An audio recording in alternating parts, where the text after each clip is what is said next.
Salvaged Pages, Chapter 2, Elisabeth Kaufman, Paris, France. Elisabeth Kaufman began writing in her diary in her native German in February 1940 in France, just before her 16th birthday.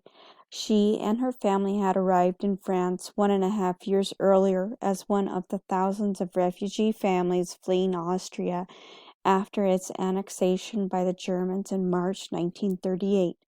Born to a well-established family on March 7, 1924, Elisabeth spent her early childhood years in Vienna with her parents and her older brother Peter. Her family was cultured, sophisticated, and well-read. Her father held a doctoral degree in international relations and was a prominent journalist. Her maternal grandfather was a pediatrician, and her paternal grandfather had been a lawyer until his death. The family was well off, living in a large apartment, frequently attending concerts, the theater, the opera, and enjoying summer vacations together. As a little girl, Elisabeth went to the Csick art school, which had been created especially for gifted children. In 1933, the family moved to Berlin, where they remained till 1936, when Elisabeth's father was blacklisted by the Nazis and forced to leave the country. Upon their return to Vienna, they lived with Elisabeth's maternal grandparents. In 1938, Germany annexed Austria.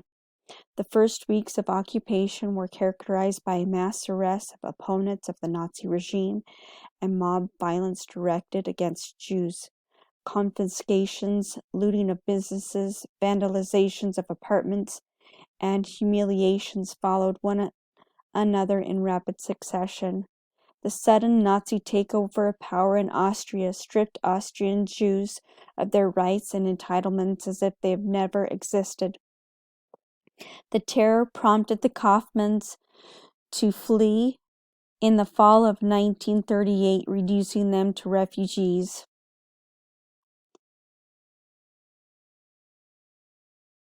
Stranded in France without funds or permanent home in which to live. By the time she began to write in her diary, Elisabeth had already been a refugee for 2 years. Although much of the diary reflects the struggles, hardships, and complexities of life as a refugee, it also shows the mark of the writer's hand, suggesting the particular educational, social, and cultural milieu in which Elisabeth had been raised. Possessed of a subtle and refined sense of style and culture, Elisabeth was on occasion precocious, calmly stating that the performance of the Comédie Française only matched the level of municipal theater in Vienna, and dismissing the Paris ice skating rink as quite pathetic compared to the one in Vienna. She was fluent in both German and French, moving easily between the two languages.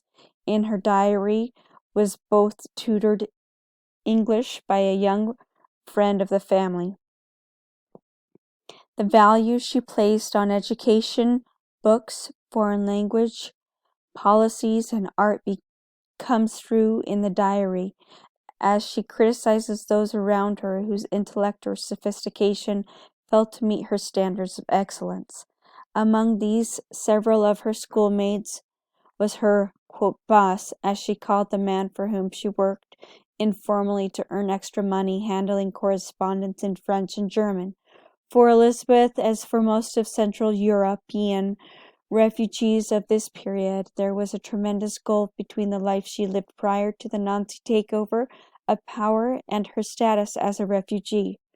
From time to time, she directly articulated the disconnect between her middle-class past and the realities of being a refugee, often with surprising poise, self-examination, and humor. In particular, when she was expected to bring a Viennese cake to a party, she delighted in finding a way to get around the problem without letting on to her friends. But on a more serious note, she remarked time and time again how difficult, even embarrassing, it could be to accept and acknowledge her family's poverty among her friends who had not so much worries. Quote, "It is difficult to maintain a middle-class front while totally without funds," she wrote, Beyond the normal problems of facing refugees in this time and place, lack of money, security, stability, the Jewish refugees and French faced a rising tide of xenophobia that further complicated their lives.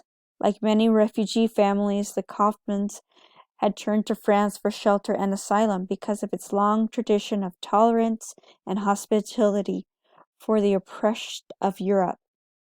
In particular, it held a reputation for acceptance of Jews, having been the first European country to emancipate its Jews during the French Revolution in 1789. During the 1930s, however, with the onset of the Great Depression, a sharp rise in unemployment and economic and political instability in France and throughout Europe, resentment of foreigners grew. They were presented by right-wing politicians and newspapers as usurpers who took jobs from the French and parasites who drained limited French resources.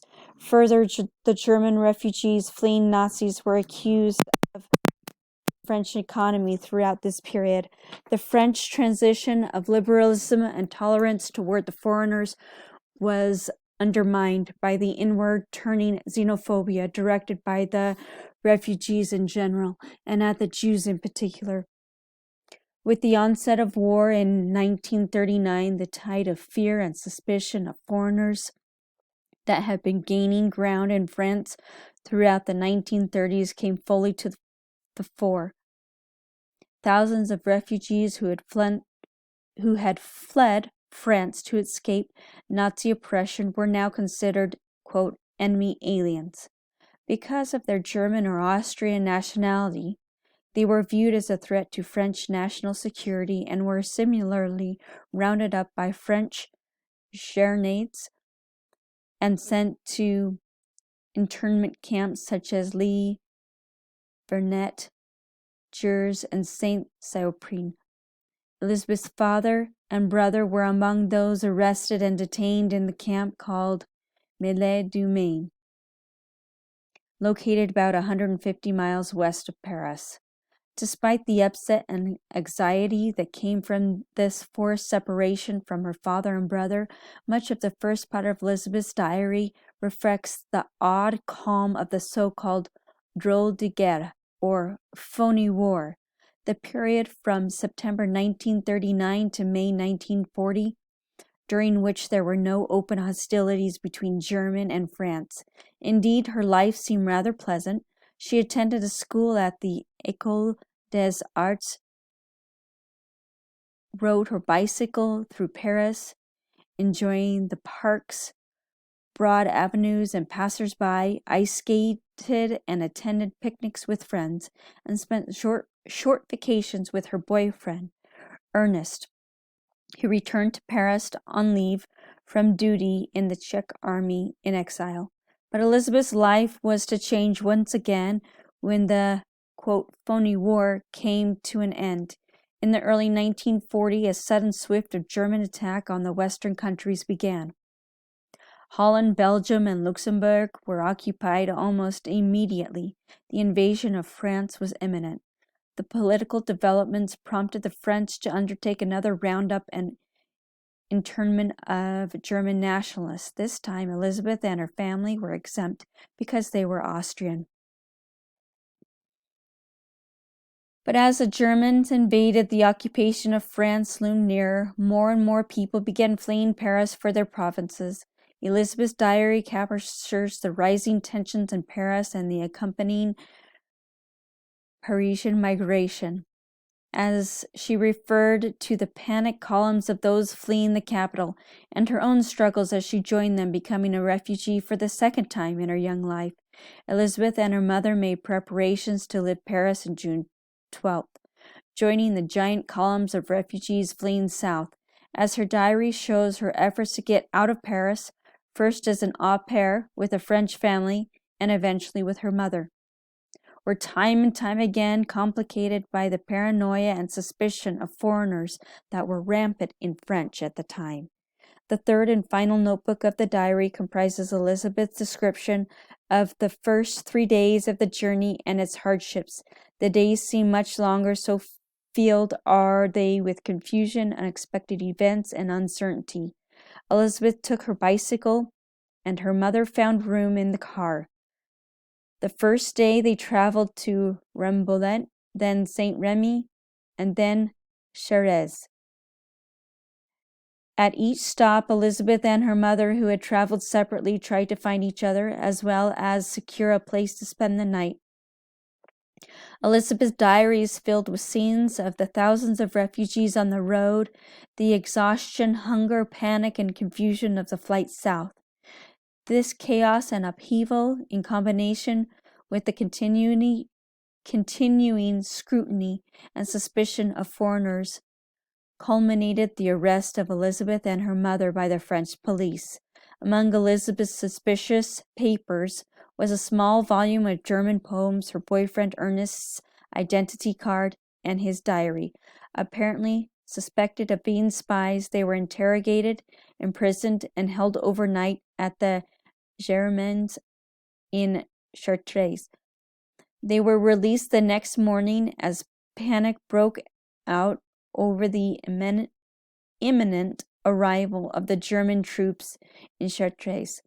The diary ended suddenly and followed the following day, June 14th, when Elisabeth was in Châteaudun, waiting again for her mother.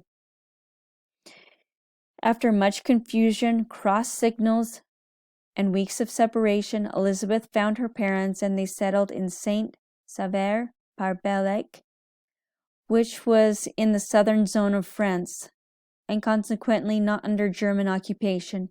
In the summer of 1941, Elisabeth was contacted by Hilde Hofer, her former Latin teacher, who had lived with the Kaufman family in Paris, who invited her to come to Les Chabons-sur-Lagon to be an au pair for the family of Pastor André.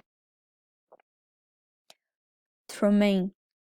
In November 1941, after spending the summer and fall with the Tromain family, Elisabeth received a letter from her father telling her to go directly to Lyons because the family had obtained visas to travel to America. The family arrived in Virginia Beach in early 1942. The rest of Elisabeth's family, grandparents, aunts, and uncles were equally fortunate to escape Europe. Although they were far flung, they all made it safe. Elisabeth's maternal grandparents were in Cuba, her paternal grandmother and aunt and uncle were in England, and another aunt and uncle were living in San Francisco. Once in America, Elisabeth's brother, Peter, who had married in the States, was expecting his first child, returned to France as a soldier in American army fighting the Germans. He lost his life in France 1944 at the age of 24. In 1947, Elisabeth and Ernest Coing were married and have remained so far more than 50 years. The 3 volumes of Elisabeth's diary remained in her own possession until she donated them to the United States Holocaust Memorial Museum in Washington, D.C. in 1990.